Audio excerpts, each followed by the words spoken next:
Quer um negócio legal?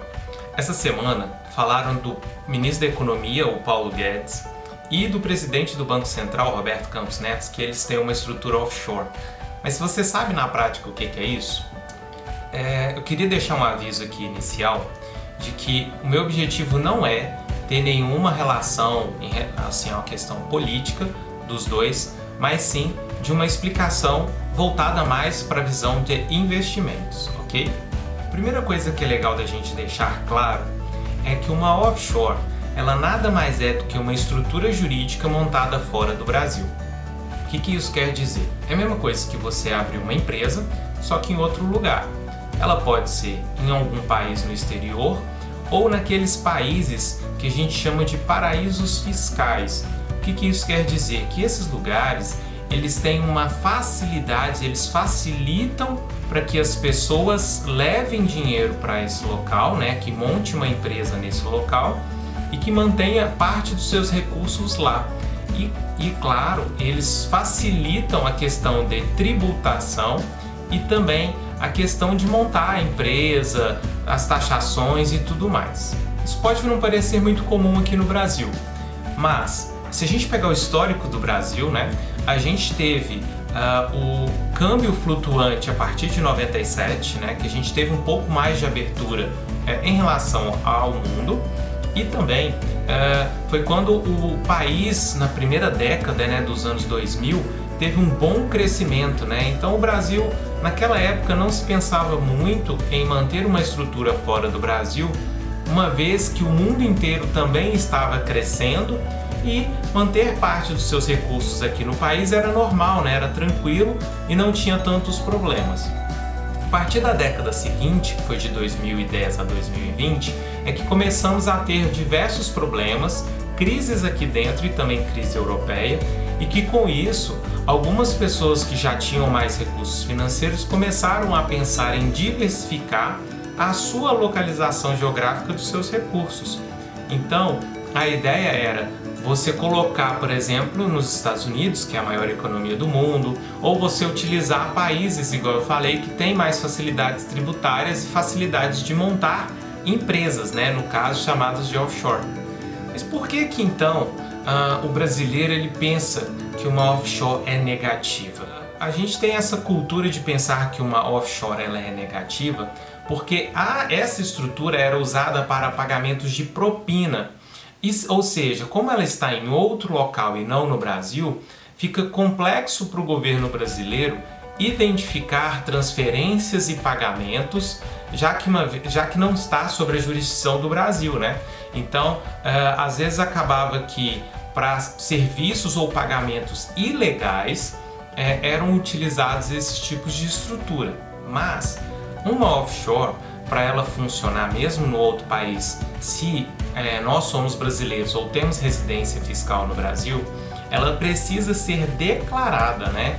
A gente tem que informar a Receita Federal de que existe essa empresa, de que existe uma estrutura e quais são os valores que estão alocados nessa empresa. Então existem os valores e qual a frequência que você precisa reportar à Receita Federal conforme o montante financeiro. Por que pessoas com bastante recurso geralmente montam esses tipos de estrutura? Esse tipo de estrutura, igual eu falei, facilita do ponto de vista de gestão, uma vez que o Brasil ele é muito complexo de maneira tributária, né? O pagar tributos no Brasil é algo ainda complexo e nesses locais muitas vezes são muito mais fáceis e muito mais simples de pagar os tributos. E no caso do Brasil é só fazer a declaração, é só reportar o que está sendo feito no outro local. A segunda coisa é na parte de sucessão, né? Uma vez que o titular venha a faltar, os seus sucessores assumem de uma maneira muito mais rápida e não há pagamento de tributos no caso de transferência de titularidade, porque uma vez que é uma empresa, no máximo que vai acontecer é aquele que era titular anteriormente sair da empresa e contratualmente a mesma empresa ela já vai ter uma estrutura fazendo com que os outros sócios e provavelmente os seus sucessores irão assumir aquela empresa a partir de então. Bom, mas montar estruturas dessa forma, né, mandar dinheiro para fora, é somente para quem tem muito dinheiro? Não. Hoje em dia, o mercado brasileiro ele está evoluindo cada vez mais e tem mais possibilidades de fazer investimentos no exterior, mesmo estando no Brasil. Mesmo que seus investimentos também estejam custodiados, ou seja, toda a parte jurídica mantida também no Brasil. Mas mesmo assim, também é possível, hoje em dia muito mais fácil, né, principalmente agora em 2021, você abrir uma conta no exterior e conseguir acessar todo o mercado mundial, né? O mercado asiático, o mercado europeu, o mercado norte-americano, de uma maneira muito mais simples e mais fácil.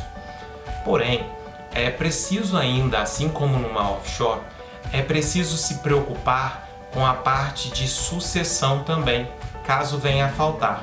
Por quê? Uma sucessão, por exemplo, no mercado norte-americano, ela é muito cara, né? E pode custar muito do patrimônio das pessoas. E por isso ela precisa ser montada de uma maneira avaliada, né? De uma maneira caso a caso e montada de forma com que vai atender às suas necessidades.